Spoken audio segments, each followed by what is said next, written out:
In this video, I will show you how to get cut Sapphire in LEGO Fortnite. So let's jump straight into it. So in order to obtain cut Sapphire, you first want to come across to the Frost Sands area of the world. Once you're here, you want to find a cave, but before you actually go ahead and enter into the cave, you want to make sure you've got the epic pickaxe. So the epic pickaxe, if I come into my inventory, is the purple pickaxe which can be built at your crafting bench. Of course, you want to make sure you've upgraded your crafting bench in order to unlock this item, as any other pickaxe is not going to work. You do need to have the epic pickaxe. So once you've got that, just go ahead and enter into the cave.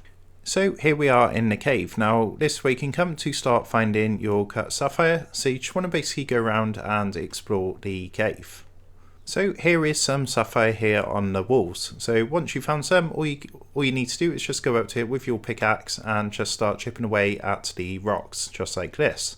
Now it just takes a couple of hits. As mentioned earlier, make sure you do have the epic pickaxe, otherwise you're not going to be able to do this.